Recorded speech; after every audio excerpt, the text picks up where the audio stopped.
Okay, what if an entire industrial revolution was, on the verge of just packing up and moving across a continent? Sounds pretty wild, doesn't it? Like something out of science fiction. Exactly. But that's basically the buzz coming from a YouTube video we've been digging into. Right. We're looking at this very bold claim that China is getting ready to move its entire manufacturing sector Lock, stock, and barrel. to Zimbabwe. Yeah. Videos from a channel called Southern Africa Breaking News. It features someone called Takunda Mabika. Who calls himself a political street pastor turned economic prophet. Okay. And it uses info apparently from an anonymous source, an international economic insider known as Dollar Profit. Intriguing names. So our mission today is really to unpack these claims. Yeah. What are they actually saying? What could the implications be? And importantly, what should you, our listener, take away from all this? Okay, let's get straight into it then. This supposed agreement. Right. The video talks about a 400-page document, apparently signed in Shenzhen. Between China's Vice Premier Hu Chunhua and a Zimbabwean team, a move this size. That's unprecedented, isn't it? Totally unprecedented in modern times. And it's not just a few factories. They're calling this operation Jing Zim Silk 2.0. Playing on the Silk Road idea. But instead of silk and spices, it's factories going south this time. We're talking over 7,000 factories. 7,000. From China to Zimbabwe. And get this, within the next 6 years. Wow. 6 years. That's an incredibly fast timeline. It really is. Yeah. And the sectors involved, pretty foundational stuff. Yeah, the video lists textiles, electronics, steel. Solar tech, even EV batteries. Right. And it suggests China's reasons are things like, well, rising costs at home, global political pressure. Maybe even labor issues. That's mentioned too, yeah. Labor protests. These are all, plausible factors that could push industries to relocate. Sure, individually they make sense. Yeah. Then the video lays out what Zimbabwe is supposedly bringing to the table. Cheap land, apparently abundant minerals, and a workforce described as politically flexible and willing. Politically flexible. That phrase jumps out. It does, doesn't it? Yeah. What does that actually mean in practice? Well, you could infer it means a workforce and government less likely to cause disruption for investors. Yeah. Maybe less regulation, fewer strikes, perhaps seen as offering stability. Stability of a certain kind. Right. And the video claims Zimbabwe is offering big incentives too, like 20-year tax rates. Yeah, dedicated industrial cities. They mentioned Norton, Shamba, Mzvingo. And exclusive mining rights.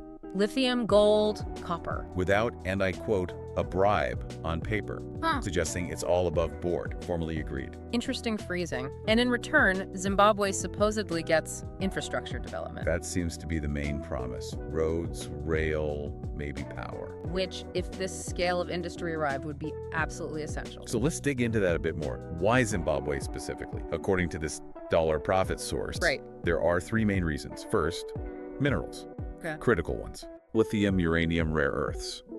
Things China needs for, EVs, tech, maybe even nuclear stuff. Okay, so resource security. That makes strategic sense from China's perspective. Locking down supplies of vital materials is, well, it's crucial these days. Definitely. Second reason, location, location, location. Within Southern Africa. Exactly. The video positions Zimbabwe as this central hub in the SADC region. The Southern African Development Community. Right, allowing China to export easily to 17 other African countries. They claim delivery by rail, truck, or even drone within 72 hours. Drones for large-scale exports and crossing multiple borders in 72 hours?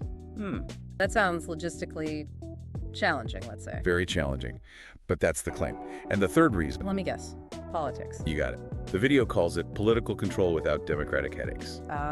The argument is basically that China prefers places where they won't get hassled by, say, CNN or parliaments or street protests. So predictability is key, an environment where investments are seen as safer from political shifts or public opposition. That seems to be the implication.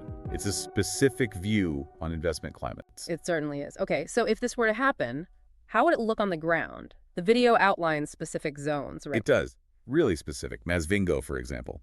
It's envisioned as the new Wuhan of Africa. Wow, that's quite a comparison. Huge center for chemical processing, medical supplies, even a massive rubber plant. That's a serious industrial concentration. Definitely paints a picture of scale, creating a major economic hub there. Then you've got Chungwizer. That's apparently for electronics, smartphone assembly. Okay, high-tech manufacturing. This is a bit quirky. A state-of-the-art TikTok content production zone. A TikTok zone. Alongside factories. Yeah. The idea seems to be young Zimbabweans creating online content right there. It's certainly modern. It's a very 21st century mix, isn't it? Manufacturing meets the digital creator economy. Interesting concept. And then up north, Mutoko. 18 solar panel factories. 18. Focused just on solar. Seems so.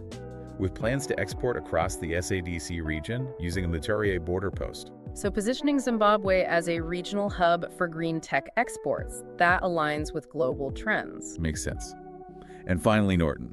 This is pitched as a billion-dollar textile zone. Textiles are huge employers. Potentially attracting big names, they say. Levi's, Adidas.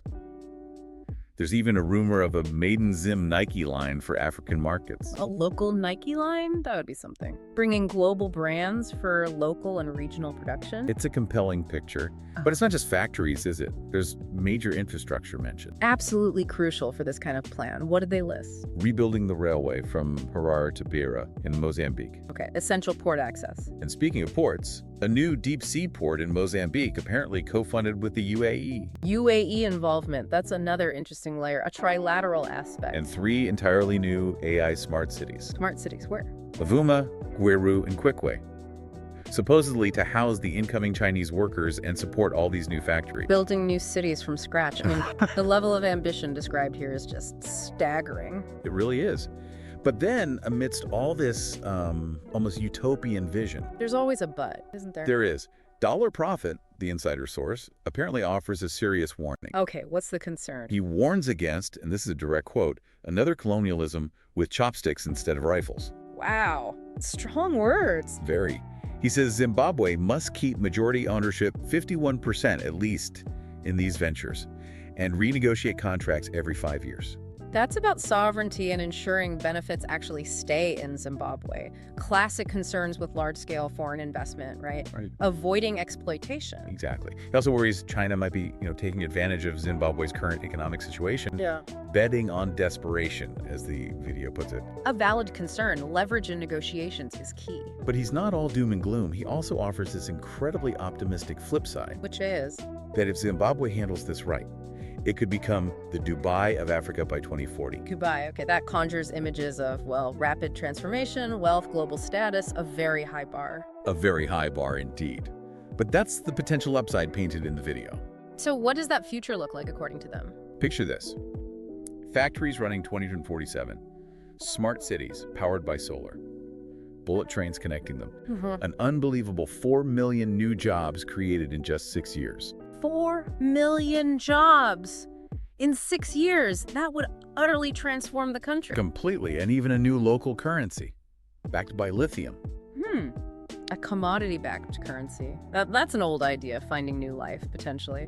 Complex, but interesting. Depends heavily on management and, well, lithium prices. So the video wraps up with a kind of call to action, doesn't it? Yeah, it stresses that this deal is realer than gossip, but more dangerous than ignorance. Quite the tagline. Yeah. It calls for things like parliamentary oversight. Transparency.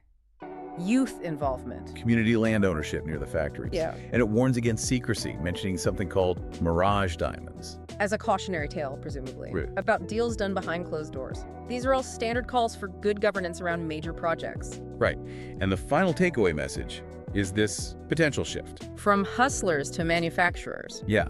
Zimbabwe transforming its economic identity through industrialization. So, if we boil it down, this YouTube video outlines an absolutely extraordinary scenario. A wholesale shift of China's manufacturing might to Zimbabwe. Driven by a mix of Chinese needs and Zimbabwean offerings, according to the source. With potentially game-changing consequences for Zimbabwe's economy. Huge implications for jobs, infrastructure, living standards, potentially reshaping the entire southern African region if it happened on this scale. But as the source itself points out, it comes with that stark contrast. Right. Massive opportunity on one hand. Versus the risk of becoming overly dependent, a sort of neo-colonial relationship if things aren't managed very carefully. That 51% ownership point, the renegotiation, those are crucial details in this narrative. Absolutely. Which leads to the final thought we want to leave with you, the listener. Considering these, frankly, almost unbelievable claims, What do you think the real-world consequences might actually look like? Both the good and the bad. If something even remotely like this were to happen. and maybe more importantly, What factors, what decisions, what conditions would ultimately decide whether such a massive shift leads to genuine prosperity and independence for Zimbabwe and its people, or something else? It's definitely a situation that, if real, warrants a huge amount of critical thought and careful evaluation. Something to ponder.